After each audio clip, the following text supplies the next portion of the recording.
Do you think an IRS offer and compromise rejection means you are out of options and the full debt is coming for you?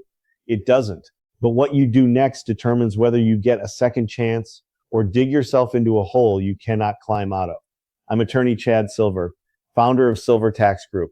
We file offers and compromise for taxpayers every day, and we regularly get calls from people whose OICs were rejected, often because they filed it themselves or used a company that took their money and walked away. If your OIC was rejected, here is why it happened, what you must avoid, and the 4 things you can do right now to fix it. For a confidential review of your OIC situation, call us at 855-900-1040 or visit silvertaxgroup.com. Section 1. Why OICs get rejected. Let's start with why your OIC was rejected. There are only 3 reasons, and knowing which one applies to you determines your next move. Reason 1. Reasonable collection potential. The IRS calculated that you can pay more than you offered based on your income, expenses, and assets. They do not care what you think you can afford. They run their own formula. If your RCP exceeds your offer, the OIC fails. Period. Reason 2. Incomplete or incorrect filing. Your financial disclosure was missing information. Your asset values were wrong. Your expenses were not properly documented. Form 656 or Form 433A had errors. The IRS rejects incomplete packages without reading past the first mistake. Reason 3. Procedural default. You missed the IRS response deadline. You failed to provide requested documentation. You didn't make your required estimated tax payments while the OIC was pending. Any one of these triggers an automatic return, not a denial, a return. That distinction matters, and I will explain why in a moment.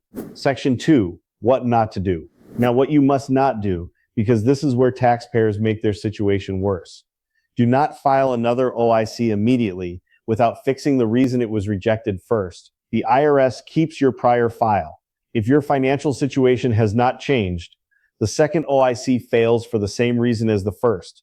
Do not ignore the IRS after the rejection. The moment your OIC is rejected, the collection statute of limitations clock that was paused during the OIC process starts running again. The IRS resumes collection activity, and that can mean a levy, a lien, or wage garnishment. And do not pay another relief company to take a second shot. Our client Laura came to us after a national firm got her $59,000 OIC rejected. The company's response, pay us another $3,500 and we will try again. No analysis of why it failed, no change in strategy, just another fee. Section 3. The 4 options after an OIC is rejected. Here are your 4 options after an OIC rejection, and they depend entirely on why you were rejected. Option 1. Appeal the rejection. If the IRS made an error in calculating your reasonable collection potential, you have 30 days to request an appeal through the IRS Independent Office of Appeals. This is not the same as filing a new OIC. An appeal challenges the IRS decision on its merits. You must identify the specific error and provide corrected documentation. Option 2, request a return, not a denial.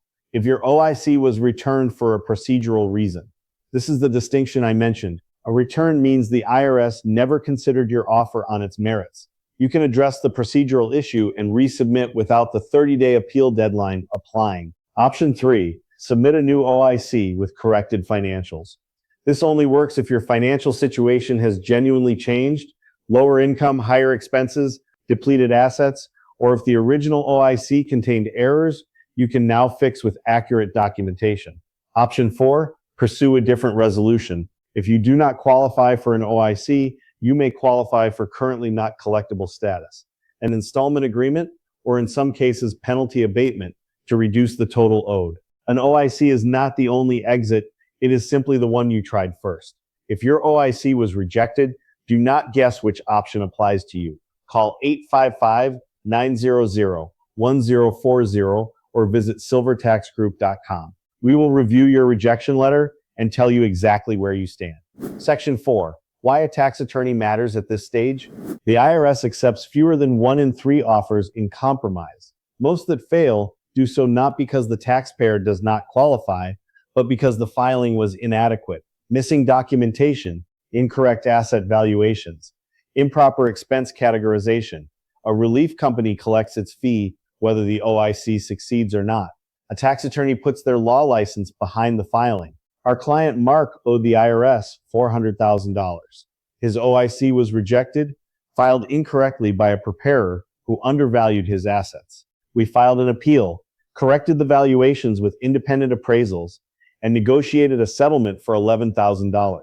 That is the difference between someone who fills out forms and someone who negotiates with the IRS Office of Chief Counsel. We build your compliance strategy, we implement it, and we'll defend it if necessary. The bottom line, an OIC rejection is not the end of the road. It is a signal that something in your filing was wrong. Your numbers, your documentation, or your representation.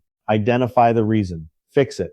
Pursue the right option. Appeal, return correction, new OIC, or an alternative resolution. And do not wait, because the IRS is not waiting.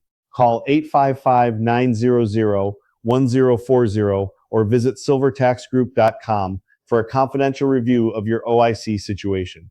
The longer you wait, the higher the risk. Take action today. I'm tax attorney Chad Silver. Click like if this was helpful and subscribe for more IRS defense strategies.